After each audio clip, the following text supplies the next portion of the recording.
கொத்து கொத்தா முடி கொட்டுதா, ரொம்ப அனிமிக்கா இருக்கீங்களா, இளநரை இருக்கா அப்படின்னா இந்த பொடி செஞ்சு வாரத்துக்கு 1 நாள் 2 நாள் சாப்பிட்டு பாருங்க. நல்ல இம்ப்ரூவ்மெண்ட் இருக்கும். உங்களோட ஹெச்பில முடி கொட்டுறது நல்லா குறையும். வேற ஒன்றும் இல்லைங்க, கருவேப்பிலை பொடி தான். இந்த மெத்தட்ல செஞ்சு பாருங்க, செம்ம டேஸ்டா இருக்கும். கருவேப்பிலை பிடிக்காதவங்க கூட விரும்பி சாப்பிடுவாங்க. 4 கப் அளவுக்கு கருவேப்பிலை எடுத்து நல்ல தண்ணியில வாஷ் பண்ணிட்டு இந்த மாதிரி ட்ரை பண்ணிக்கோங்க. உள்ள கிச்சன் கவுண்டர்லயே போட்டு ட்ரை பண்ணா போதும், வெயில்ல ட்ரை பண்ண வேணாம். இந்த மாதிரி நல்ல மொறு ஆனதுக்கு அப்புறமா எடுத்து வச்சுக்கோங்க. ஒரு 1/4 கப் அளவுக்கு தேங்காய் எண்ணெயோ இல்ல நல்லெண்ணெயோ சேர்த்து இதை நல்லா அதுல வறுத்து எடுத்துக்கோங்க. உங்களுக்கு எண்ணெய் கம்மியா வேணா கூட குறைச்சிக்கோங்க. ஆனா எண்ணெயில வறுத்தீங்கன்னா டேஸ்டா இருக்கும். ஸோ இந்த மாதிரி நல்ல மொறுமொறுன்னு ஆனதும் இதை வடிகட்டி எடுத்து ஒரு தோசை கல்ல போட்டு வச்சுக்கோங்க. அதை ஆறிக்கிட்டு இருக்கட்டும். இப்போ நம்ம பாக்கி இருக்கிற ஐட்டம்ஸ் எல்லாத்தையும் வறுத்து எடுத்துக்கலாம். ஃபர்ஸ்ட் 1 டீஸ்பூன் அளவுக்கு எண்ணெய் விட்டுட்டு அதுல ஒரு 1/2 டீஸ்பூன் அளவுக்கு கடுகு சேர்த்துக்கோங்க. ஒரு சின்ன துண்டு பெருங்காயம் சேர்த்துக்கோங்க. 1/4 கப் அளவுக்கு உளுத்தம் பருப்பு, 1/4 கப் அளவுக்கு கடலைப்பருப்பு, இதை போட்டு நல்லா வறுத்துக்கோங்க. பாதி வறுப்பட்டு இருக்கிறப்ப இதுல ஒரு 12 மிளகாய் சேர்த்துக்கோங்க.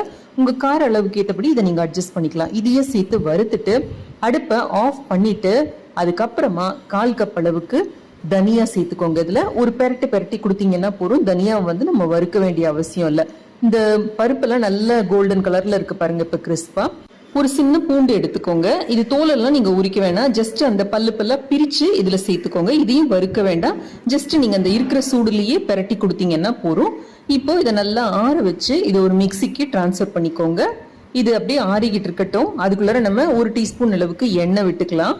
இதுல ஒரு 2 சிட்டிகை அளவுக்கு வெந்தயம் சேர்த்துக்கோங்க. அதுக்கு மேல சேர்க்காதீங்க, கசக்கும். இது நல்ல பொன்னிறம் ஆகுற வரைக்கும், நல்ல வாசனை வர்ற வரைக்கும் வறுத்து எடுத்துக்கலாம். இல்லாட்டி உங்க பொடியில கசப்பு தெரியும். அதனால நல்ல பொன்னிறம் ஆனதுக்கு அப்புறமா இதுல ஒரு 3/4 கப் அளவுக்கு தேங்காய் சேர்த்துக்கோங்க. ஃப்ரெஷ் தேங்காய் சேர்த்தீங்கன்னா ரொம்பவே நல்லா இருக்கும். இது கூடவே 1 டீஸ்பூன் அளவுக்கு மிளகு சேர்த்துக்கோங்க. நல்ல பொன்னிறமா ஆனோடனே அடுப்பை ஆஃப் பண்ணிட்டு 1 டீஸ்பூன் அளவுக்கு சீரகம் சேர்த்து அந்த இருக்கிற சூடுல லேசா கிளறி கொடுங்க. இந்த தனியா சீரகம் எல்லாமே இந்த லேஸ் சூடுல நம்ம கிளறி கொடுத்தா நல்ல வாசனையா இருக்கும். ஆறினோடனே தேவையான அளவு உப்பு சேர்த்து பொடி பண்ணிக்கோங்க. இப்ப இது கூடவே நம்ம வறுத்து வச்சிருக்கிற இந்த கருவேப்பிலையும் போட்டு திருப்பி எடுத்துக்கிட்டீங்கன்னா அருமையான வாசனையான கருவேப்பிலை பொடி தயார். இதுல வேணும்னா நீங்க ஒரு சின்ன துண்டு அளவுக்கு புளி கூட வறுத்து சேர்த்துக்கலாம். இப்ப நல்ல சூடான சாதத்துல துளி எண்ணெயோ இல்ல நெய்யோ விட்டு இது ஒரு கரண்டி போட்டு நல்ல 2 ல இருந்து 3 நாள் வாரத்துல சாப்பிட்டீங்கன்னா போதும். இட்லி தோசை மாதிரி டிஃபன் ஐட்டமுக்கு கூட நீங்க தொட்டுக்கிறதுக்கு இதை யூஸ் பண்ணிக்கலாம். தேங்க்ஸ் ஃபார் வாட்சிங்.